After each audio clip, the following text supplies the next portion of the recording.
بسم اللہ الرحمن الرحیم، صفحہ نمبر کون سا ہے بھائی؟ 19، 319۔ ہاں، غائب ہونے، ولی اقرب کے غائب ہونے کے بعد ولی ابعد کو اس کو قائم مقام بنایا جائے گا، چھوٹے بچے یا بچی کے نکاح کا اختیار رہے گا۔ ٹھیک ہے، اسی کو آگے بڑھاتے ہوئے کہتے ہیں آخر ایسا سفر جس کو غائب ہونا کہتے ہیں وہ کون سا ہے؟ اس کو بولتے ہیں غیبت منقطعہ۔ میں بولا نا کل کے سبق میں، آج کل غیبت منقطعہ نامی کوئی چیز تقریباً نہیں ہے۔ سمجھ میں آ گیا؟ یہ پہلے تھا، اب اسی کو چونکہ پڑھ لینا ہے پڑھ لیں گے۔ والغیبت المنقطع ان یکون فی بلد لا تصل الیہ القوافل فی السنۃ الا مرۃ۔ اس زمانے کے حساب سے کہتے ہیں کہ غیبت منقطعہ یہ ہے کہ ہو ایسے شہر میں کہ نہ پہنچتے ہوں اس کی طرف قافلے سال میں مگر ایک بار، یعنی اتنی دور ہے وہ شہر کہ سال میں صرف ایک قافلہ جاتا ہو، یعنی یہاں سے نکلے تو آہستہ آہستہ آہستہ آہستہ 6-7 مہینے کے بعد وہاں پہنچتا، پھر وہاں سے آہستہ آہستہ آہستہ آہستہ یہاں ہے تو 6-7 مہینے ہو جاتے، تو سال میں ایک مرتبہ جو ہے قافلے جا کے آتے، تو وہ اس اتنی دور والے شہر کو انہوں کیا بولے تھے؟ غیبت منقطعہ بولے تھے۔ کیونکہ اگر کسی آدمی کو جو ہے وہاں تک پیغام پہنچائے، اونٹ دے کے، جا بھائی فلاں کو جو ہے بول کے آپ کہ جو ہے ان کی بچی کو رشتہ آیا ہے، تو انہیں جا کے 6 مہینے میں واپس آئے تک کیا ہو جاتا؟ رشتہ چلے آتا۔ اس واسطے اس کو غیبت منقطعہ مان کے چلے۔ آج کل دنیا کا کوئی شہر ہے ایسا، بلکہ بھائی آج کل تو اتنی زیادہ تیز رفتار سواریاں ہیں کہ اگر آپ کو چائے پیتے وقت میں یہ خیال آیا نیو یارک میں بیٹھ کے کہ مجھے جو ہے ڈنر سڈنی میں کرنا ہے، تو آپ جا کے کر سکتے ہیں۔ 25,000 کلومیٹر دور دنیا کا ایک کنارہ نیو یارک ہے، دوسرا کنارہ سڈنی ہے۔ امریکہ کے شہر کو نیو یارک بولتے ہیں اور آسٹریلیا کے شہر کو سڈنی بولتے ہیں۔ اتنی دور کا سفر بھی آپ کیا کر سکتے ہیں آرام سے وہاں کر لے سکتے ہیں۔ ہمارے ایک دوست رہتے وجے واڑے میں، انہوں جو ہے ان کو میں پوچھا بھائی آپ کو دلی جانا آنا رہتا، اور سیاست میں گھسے ہوئے ہیں، یہ بچے کو معلوم بھی ہے ان کا نام، تو دلی جانا آنا رہتا کیسا کرتے؟ وجے واڑے سے ہے کیا فلیٹ؟ کام سب وجے واڑے سے کام ہوتا اپنے کو، بولے حیدرآباد سے آ کے جاتا ہوں میں۔ ارے بہت دور ہوتا نا، کہ حیدرآباد وجے واڑے سے حیدرآباد کو آنا پھر حیدرآباد سے جانا، بہت دور کہاں ہے؟ 4 گھنٹے میں حیدرآباد ایئرپورٹ پہنچایا تھا میرا ڈرائیور، بول رہا تھا صرف 4 گھنٹے۔ اور کیا اڑا کے لاتا کیا؟ کوئی اڑا کی ضرورت نہیں ہے، بالکل روڈیں اچھی بن گئی ہیں۔ اپنے گھر سے 4 گھنٹے میں جو ہے حیدرآباد ایئرپورٹ پہ آرام سے رہ جاتا ہوں۔ آیا سمجھ میں؟ شہر میں آئے بغیر وہاں پہ بھی آؤٹر رنگ روڈ ہے کہتے، وہ آؤٹر رنگ روڈ سے نکل جاتے، پھر حیدرآباد سے پہلے آؤٹر رنگ روڈ ہے، سیدھا جو ہے ایئرپورٹ پہنچائے تھے۔ مشکل سے 4 گھنٹے کے اندر اندر میں رہ جاتا۔ اور ایک صاحب بتا رہے تھے تیز رفتار سواریوں کا یہ عالم ہے کہ ایک صاحب جو ہے ایک بہت بڑے کاروباری غیر مسلم سیٹ کے پاس جو ہے ڈرائیور ہے ہمارے محلے میں تھے پہلے، انہوں بولتے تھے کہ ہمارے سیٹ جو ہے کبھی کبھار ہم کو جو ہے لے کے بنگلور جانے کا رہا تو ایئرپورٹ پہ لے کے جاتے تھے، چل میں چل ایئرپورٹ چل بنگلور جانا ہے گاڑی لے کے۔ اگر وہاں جانے کے بعد ایک آدھ فلائٹ میں سیٹ خالی ہے، عام طور پہ خالی مل جاتا کہتے ابھی تھوڑی دیر کے بعد جو فلائٹ نکلنے والی گھنٹہ 1.5 گھنٹے کے بعد لوکل فلائٹ، تو خالی ہے سیٹ تو مل جاتی، اگر خالی نہیں ہے تو آگے بڑھ جا کے نکل بنگلور کے لیے بولتے تھے تو 6-7 گھنٹے میں ہم بنگلور آ گیا نا۔ ذریع دیر نہیں کرتے تھے، انہیں آگے بیٹھ کے چل چل بنگلور نکلنا ہے بولتے، بھگا کے میں سیدھا بنگلور پہنچ جاتا تھا۔ میں بولا ارے ایسا کیسا یار، وہ پوری زندگی ایسی گزر گئی ابھی کیسا بول رہے تھے۔ تو سمجھ گئے تیز رفتار سواریوں کا آج کل یہ عالم ہے۔ تو پوری دنیا کہیں بھی غیبت منقطعہ نہیں ہے، صرف ایک ہی چیز ہے غیبت منقطعہ میں آج کل، کہ آپ جو دشمن کے ملک میں گرفتار ہو کے چلے آنا، وہ ہے غیبت منقطعہ۔ یعنی یہاں سے کوئی فوجی مسلمان یا جو ہے غیر مسلم کوئی بھی ہو سمجھو، جو ہے بارڈر پہ تھا، اچانک جو ہے کچھ چھوٹی موٹی جنگ ہوئی، جھڑپیں ہوئی، اس میں دشمن کا ملک پاکستان کے ملک کے لوگ کیا کریں، گرفتار کر کے لے کے چلے گئے، تو کچھ پتہ نہیں چلتا یہاں پہ کیا ہو رہا، وہ ہے سو بھی زندہ نہیں معلوم، مر گیا سو بھی نہیں معلوم۔ بہت سارے ایسے واقعات آئے۔ مظفر نگر کے ایک مسلمان فوجی تھے، انہوں ایسے گرفتار ہو کے چلے گئے، پتہ ہی نہیں چلا کسی کو، پتہ انہوں اطلاع بھی نہیں دیے آپ کا ایک آدمی ہمارے پاس ہے بول کے۔ تو یہاں پہ انتظار کرے ان کی بھی کب تک انتظار کریں گے، تو فوج میں جو ہے اعلان کر دیا گیا ان کو شہید بول کے اعلان کر کے ان کو کچھ پیسے ویسے دے دیے کہ بیچاری جو ہے دوسری شادی کر لی، بعد میں وہ زندہ ہو کے آئے۔ سمجھ آیا؟ بیوی کے جانے کا سب نہ ہو، انہیں آ کے پریشان میں کیا کروں بول کے۔ ایسا بھی ہوتا ہے کبھی کبھار۔ تو یہ ایک ہے غیبت منقطع آج کل، اس کے علاوہ کوئی بھی چیز غیبت منقطع نہیں ہے. بہرحال چلو. اور غیبت منقطع یہ ہے کہ ایسے شہر میں ہو کہ نہ پہنچتے ہو اس کی طرف قافلے سال میں مگر ایک بار. اور یہی امام قدوری کا اختیار ہے. قدوری کا اختیار ہے تو یہ کتاب ہے نا ہدایہ، 2 کتابوں کی تلخیص. کون سی؟ قدوری اور جامع صغیر. ان دونوں کی تلخیص تھی البدایہ، اس کی شرح ہے ہدایہ. بولو. ابھی بچہ نہیں تھا وہ بول رہا ہوں میں. شروع میں تھے تم نہیں تھے، تم تھے نا؟ تم کو معلوم ہے نہیں معلوم؟ یہ ہدایہ جو کتاب ہے، اس کتاب کی جو ماں ہے اس کا نام ہے بدایہ. وہ مصنف ہدایت لکھے، وہ بھی انہوں کیا لکھے؟ قدوری کے کچھ مسائل، جامع صغیر کے کچھ مسائل، دونوں کے مسائل لے کے ایک وہ جمع کرے، سمجھو چنندہ. اس کو بولتے ہیں مختارات، عربی میں کیا بولتے ہیں اس کو؟ چنندہ چیزیں جمع کرے، تراشے بولتے ہیں اردو میں. تو وہ جمع کرے، اس کا نام رکھے بدایہ. اب ان کے شاگردان بولے بہت اچھی کتاب، یہ متن کی کتاب تھی جس کو لوگ یاد کر لیتے تھے. یہ بھی کیا کرتے تھے، جیسے چھوٹے چھوٹے قواعد وغیرہ کو یاد کر لیتے ہیں، ویسا جو ہے بدایہ یاد کرنے کی کتاب لکھے تھے انہوں، چھوٹی متن. تو شاگرد بولے کہ بہت اچھی کتاب لکھی، ماشاءاللہ بہت بہترین کتاب ہے، لیکن سمجھ میں نہیں آتی، ذرا اس کی شرح کرو. تو ان کو کیا دماغ میں آئے گی، کتنے جلدوں میں شرح کرے؟ 80 جلدوں میں. ہٹ دیوانے، 80 جلدوں میں شرح کر دیے. اور اس کا نام رکھے کفایہ. کیا نام رکھ دیے؟ کفایہ.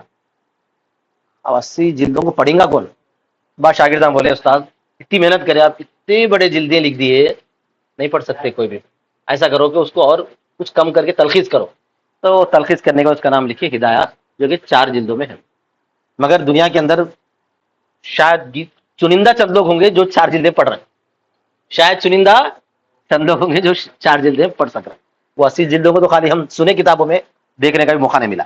بہرحال تو قدوری کا اختیار یہی ہے کہ یہ ایسا شہر ہے جہاں تک قافلے بار بار نہیں جاتے، سال میں ایک مرتبہ جاتے ہیں.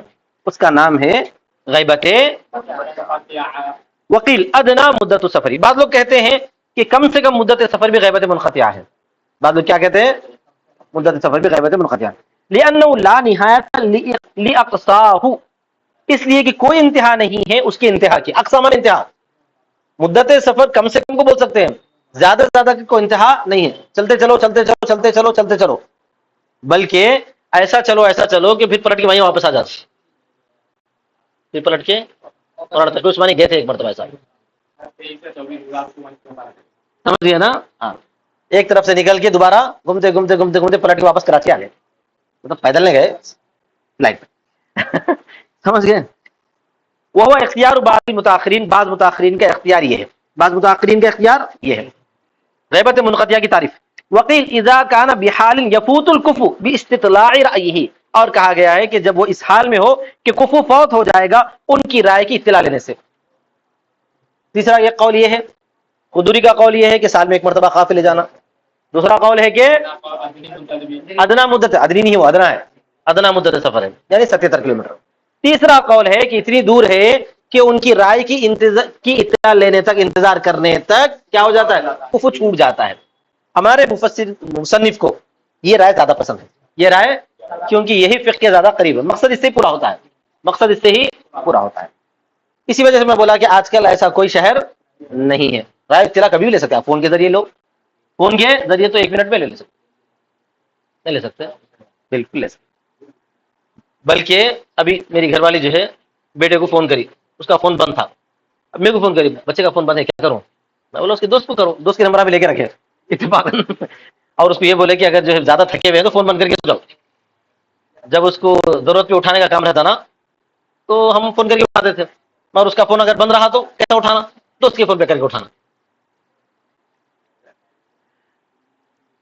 تو کتنی دور کی ہے معلوم ہے؟ تقریباً 20,000 کلومیٹر. 20. وکیل اذا کان بحال یفوت الکفو، اور کہا گیا ہے کہ ایسی حالت میں ہو کہ فوت ہو جاتا ہے اس کی رائے لینے تک. وہذا اقرب الى الفقہ، یہی فقہ سے زیادہ قریب ہے. لأنه لا نظر في بقاء ولایته حينئذ، اس لیے کہ کوئی شفقت نہیں ہے اس کی ولایت کو باقی رکھنے میں اس وقت، ایسی صورت میں. ٹھیک ہے نا؟ یہ رائے زیادہ قریب ہے ہمارے مصنف کے اعتبار سے. اس کے بعد آخری ایک چیز ہے ولایت میں. ایک چیز میں شروع میں بتا چکا ہوں تم لوگوں کو، ایک چیز یہ بچتی ہے کہ ولایت کی ترتیب کہاں سے شروع ہوتی ہے معلوم ہے؟ بیٹے سے شروع ہوتی ہے اصل، کیونکہ عصبہ وہیں سے شروع ہوتا ہے. لیکن چونکہ چھوٹے بچے کا یا چھوٹی بچی کا بیٹا نہ رہتا اس واسطے باپ سے شروع کیا جاتا ہے. لیکن کبھی کبھار ایسا بھی ہوتا ہے کہ بعض لوگوں کو بیٹے سے شروع کرنا پڑتا ہے. وہ اس وقت میں کہ کوئی عورت ہے، مثال کے طور پر کوئی عورت ہے بڑی ہے، شوہر کا انتقال ہو گیا تو اس کو ذہن پہ اثر ہو گیا. ذہن پہ مانو ذہنی تسکین کے لیے جوڑا ہونا ضروری ہے. بولو ارے ضروری ہے میاں، قرآن مجید میں اللہ نے فرمایا، میری بات نہیں ہے یہ. کیا ہے وہ سورہ انفال کی آیت میں ہے نا، انفال کی آراف کی آیت. هو الذی خلقکم من نفس واحدۃ وجعل منها زوجها لیسکن الیہا. میں کہہ رہا ہوں اللہ تعالیٰ کہہ رہا تاکہ اللہ تعالیٰ نے جوڑے بنائے ہیں تاکہ تم جا کے اس کے پاس سکون حاصل کرو. تو ذہنی سکون کے لیے جوڑا ضروری ہے. شادی کرو تو سکون میں رہتے، سمجھ گئے؟ ہاں. تو بہرحال اسی وجہ سے یورپ امریکہ وغیرہ میں جو ہے ذہنی بیماراں بہت زیادہ ہیں، کیونکہ وہ شادیاں نہیں کر رہے ہیں، ذہنی سکون حاصل نہیں ہو رہا ان لوگوں کو.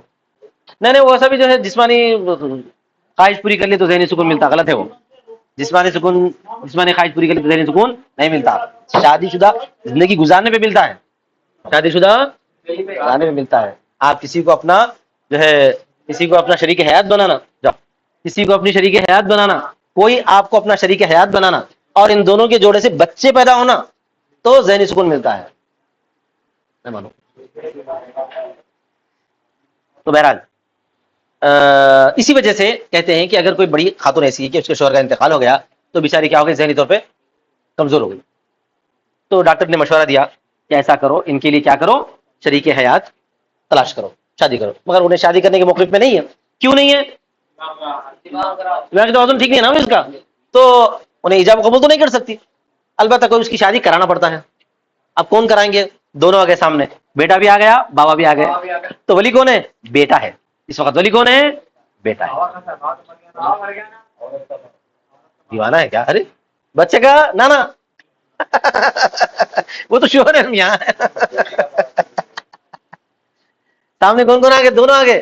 اس خاتون کے بابا بھی آ گئے، اس خاتون کا بیٹا بھی آ گیا. اس خاتون کا بیٹا ولی ہے، اس خاتون کے ابا ولی نہیں ہے، کیونکہ ولایت کی ترتیب کہاں سے چلتی؟ عصبہ سے چلتی. کہاں سے چلتی ہے؟ عصبہ میں کون شامل ہے؟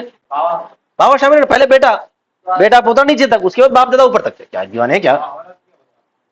ارے عورت ہے تو انسان ہی ہے. چھوٹی بچی کے کون رہتے؟ بابا رہتے نا. اسی طرح بڑی عورت کے بھی کیا رہتے؟ بابا ہی رہتے تھے. اگر بیٹا نہیں رہا تو انہوں ذمہ دار ہے. خیر چلو، اسی وجہ سے ہمارے مصنف کہتے ہیں وَإِذَا اجْتَمَعَ فِي الْمَجْنُونَةِ. ہاں ضروری ہے. نہیں، ولایت کے لیے بلوغ ضروری ہے، اس سے پہلے آ چکا ہے. دیوانے انسان بڑا ہونا پڑتا، بالغ ہونا پڑتا. اور جب مجنونہ میں جمع ہو گئے اس کا باپ اور اس کا بیٹا تو ولی اس کے نکاح کرانے میں اس کا بیٹا ہے، ابو حنیفہ اور ابو یوسف کے قول کے مطابق. وقال محمد، امام محمد کہتے ہیں ابوہا، نہیں اس کا باپ ہے. کیوں؟ دلیل کیا ہے ان کی؟ لأنه اوفر شفقتا من الابن، اس لیے کہ وہ شفقت میں باپ بیٹے سے زیادہ ہے. باپ کو شفقت زیادہ رہتی ہے اپنی بیٹی سے بنسبت بیٹے کو اپنی ماں سے. ہمارا ماننا یہ ہے کہ ٹھیک ہے، لیکن عصبہ میں چلتا کیا ہے؟ کیا چلتا ہے؟ ولایت میں عصبت چلتا ہے نا، اور عصبہ میں سب سے نمبر پہلے کون ہے؟ بیٹا ہے. وَلَهُمَا، اور ان دونوں کی دلیل ہے ان الابن هو المقدم فی العصوبۃ، بیٹا ہی مقدم ہے عصبہ ہونے میں، اور یہی ولایت مبنی ہے اس پر، اور یہ ولایت اسی پر مبنی ہے. کون سی ولایت؟ نکاح کی جو ولایت ہے عصبیت پر ہی مبنی ہے. ولا معتبر بزیادت شفقت، آپ جو ہے شفقت زیادہ رہتی ہے بول رہے نا، شفقت کی زیادتی کا اعتبار نہیں کیا جاتا. شفقت کی زیادتی کا اعتبار نہیں کیا جاتا، جیسے کہ دیگر معاملات میں بھی ہے. دیگر معاملات میں کیا ہے؟ اگر مان لو ایک چھوٹی بچی ہے، اس بچی کے پاس جمع ہوئے ہیں، بچی کا نانا بھی موجود ہے، بچی کا نانا ہی موجود ہے، اور ادھر چچا ہے یا چچیرا بھائی ہے، تو ولی کون ہے؟ چچیرا بھائی ہے. نانا کو شفقت بہت زیادہ رہتی ہے، لیکن اس کے باوجود بھی نانا ولی نہیں ہے. وہی مثال دیتے ہیں ابل امی، جیسا کہ ماں کا باپ. کون ہوتا ہے ماں کا باپ؟ نانا.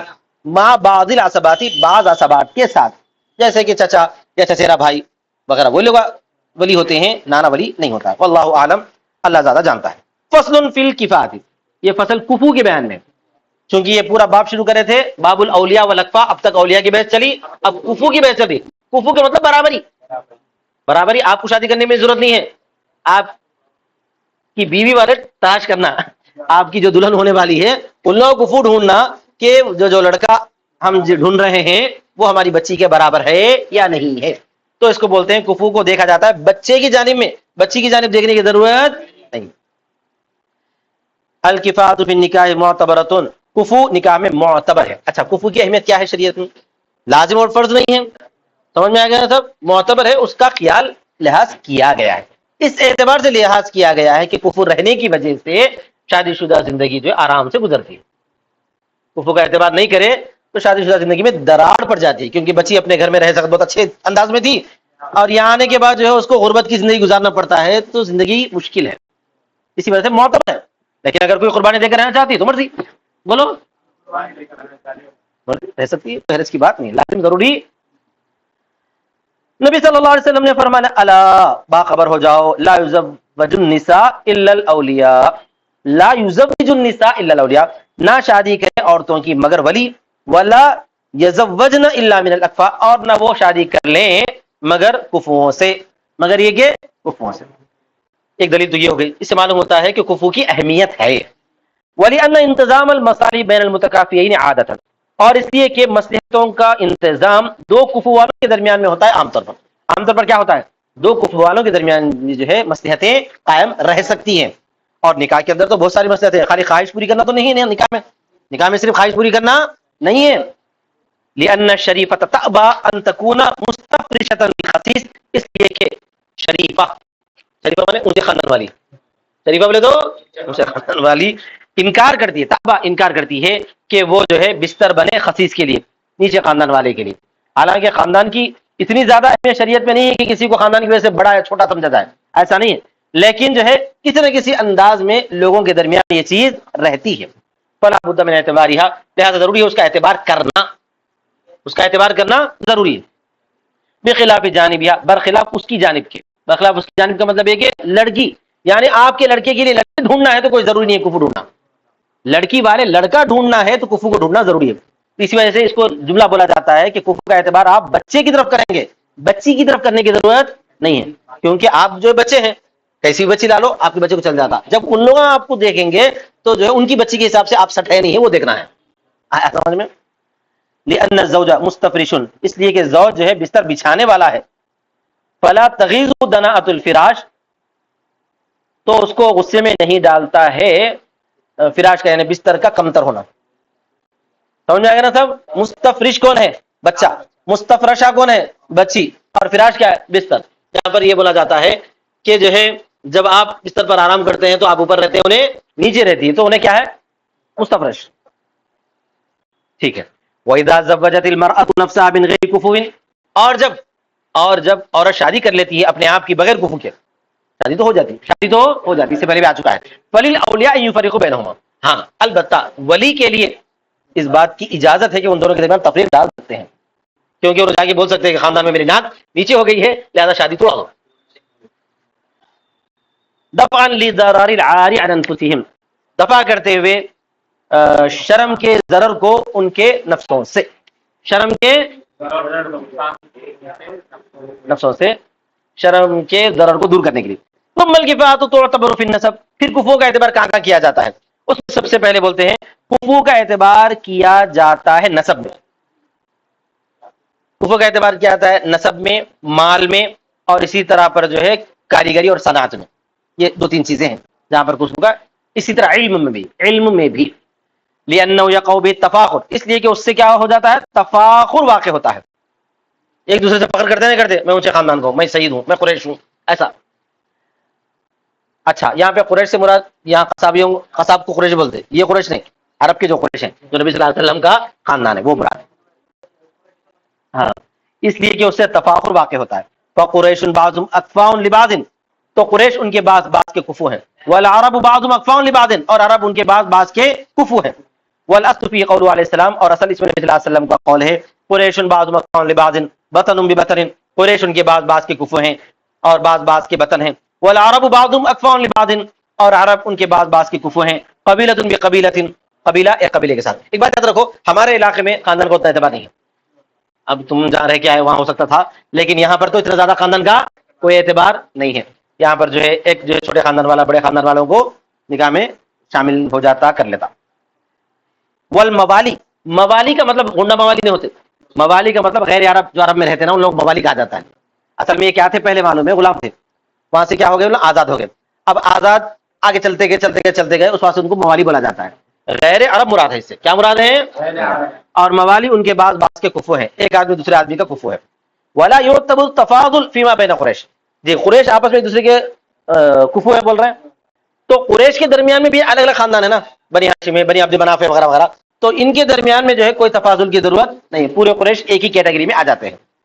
اور کوئی تفاضل اعتبار نہیں کیا جاتا قریش کے درمیان، اس پر جو ہم نے روایت کیا ہے یعنی حدیث کے مطابق.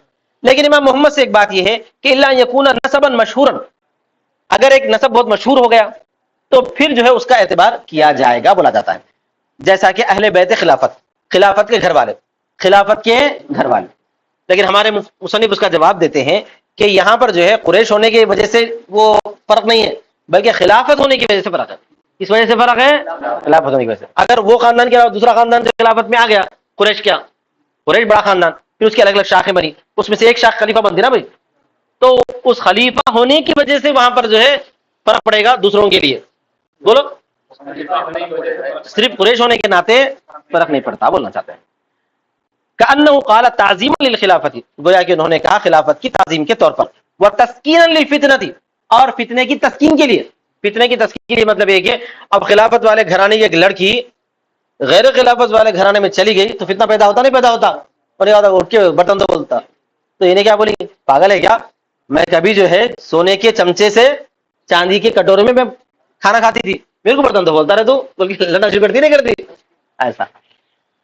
وبنو باہلہ لیسوا باطفال عامۃ العرب، بنو باہلہ خاندان تھا عرب میں جو ہے بالکل صفائی وغیرہ کا کام کیا کرتے تھے. کیا کرتے تھے؟ کام کیا کرتے تھے.